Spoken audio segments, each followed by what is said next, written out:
little bit about flood insurance. Mandatory purchase requirement applies to acquisition, repairing, constructing, or improving private, publicly owned buildings. Secured mortgage loan from lenders. Lender determine if the structure is in the special flood hazard area. And they'll usually work with the local community, the floodplain administrator, for that information. 30-day waiting period. Policy obtained while making, increasing, extending, or renewing the loan in coordination with certain map changes. What that keeps you from doing is saying, ooh, you know what? I'm not going to carry any flood insurance until I know there's a storm coming. Then I'm going to go run out and buy it right away. And people try to do that. The wind insurance in the state of Florida is the same way. The insurance commission basically has a box, and it shows the panhandle, and if there's a storm in the box, you cannot buy wind insurance. Because what they have people do is they go, oh, wow, wait, hurricane's like 3 days away, let me go get a policy real quick. They go buy the policy, a hurricane goes by, hey, I want to cancel that. I don't need that anymore. And then they just, it's like a la carte. They just want to pick and choose as their storms come. People try to do that with flood, too. Oh, I'm pretty high and dry. Oh, wait, it's a rainy season. I'll go buy a flood policy now. No, that's why. Preferred risk policy, lower cost option for properties in moderate to low risk areas with a combination of building and contents. Must be in zones B, C, or X on effective data policy. Regular program communities, limited loss history. Limitations, insurance coverage limitations in areas below the lowest elevated floor, depending on the flood zone and date of construction. And we'll talk about pre-firm and post-firm in a minute. We heard this before, SPA, storage, parking, and access. That's what, on that elevated home, say in the V zone, that's what you're allowed to use it for, storage, parking, and access. Not the mother-in-law house, not the pool room, not the game room. And in basements, regardless of zone or date of construction. That's in your neck of the woods in Houston, down at the boardwalk. Yep. A basement is any area of the building, including sunken rooms with a subgrade floor, i.e. below ground level, on all sides. In a basement, I have no coverage for wallpaper, carpeting, or furnishing. Makes sense. If I store stuff in my basement or if I have furniture in my basement, should it be covered? Probably not. But those are the three that they specifically identify. You'll notice if you read in 480, I think it's in 480 where they define other things. Some of the things that are covered are like chest freezers, but not walk-in ones, and the food that was in a chest freezer. I don't know how they came up with that. There's a certain parameters, but so I guess if all your food spoils, you better make sure it was in the chest freezer and not in like the upright refrigerator or something. Here's our terms: pre-firm and post-firm. Pre-firm, so we know firm is flood insurance rate map. Pre-firm is buildings built prior to the community's initial flood insurance rate map.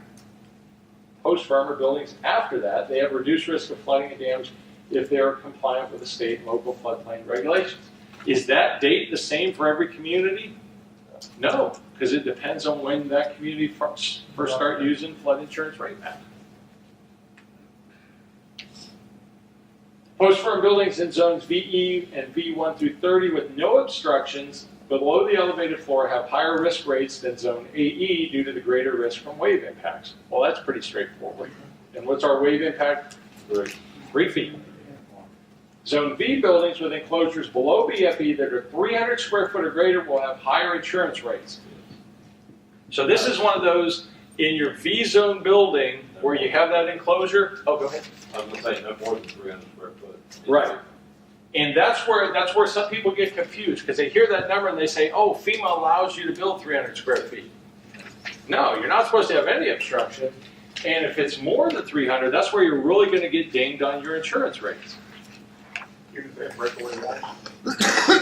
Yeah, even if they have breakaway walls. And where you see a lot of these, it may not be the breakaway wall as much as we have one. We just went out and did an analysis in Tampa.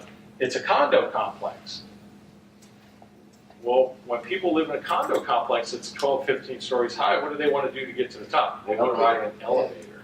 The elevator enclosure stops on the ground floor, and the ground floor is below base flood elevation. So we went and met with the building owner, and I was like, he's like, well, what's my option? I say, well, aside from making the elevator stop on the first floor and telling everybody they have to climb a flight of stairs And now these are like $1 million condos, so he's looking at me like, okay, smart aleck, you know, and I'm like, well, I'm sorry, that's your only option. But aside from doing that, they're always gonna have that, because there's no way they can avoid having that enclosure go down to the ground. So a home in the V zone, just on stilts, you can have cheaper insurance if that is not enclosed. If enclosed, it's okay.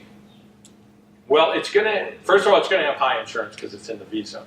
It's gonna have But the difference- cheaper, yeah, it's gonna have cheaper insurance than the neighbor's house in the V zone that has this huge enclosure that has below it. Yeah, even more of this, if it's 400 square feet. correct. Okay. Yeah.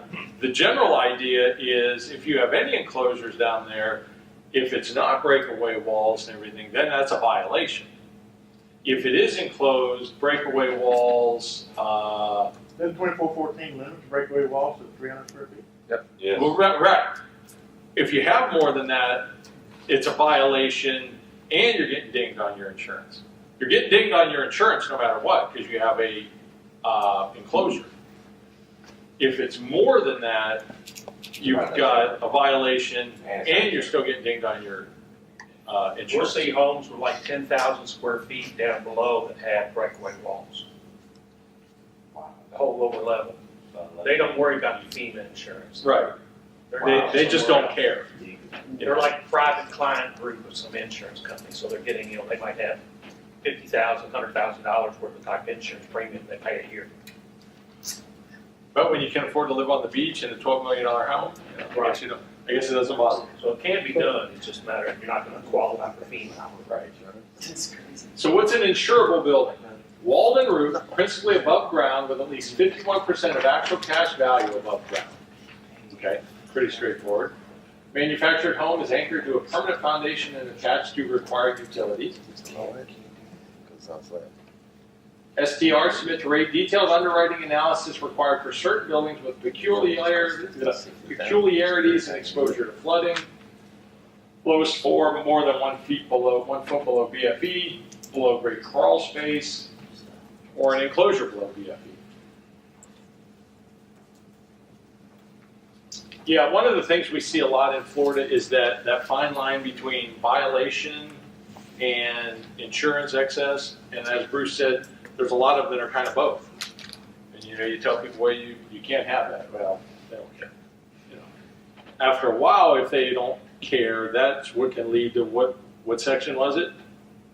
13, 16, yeah.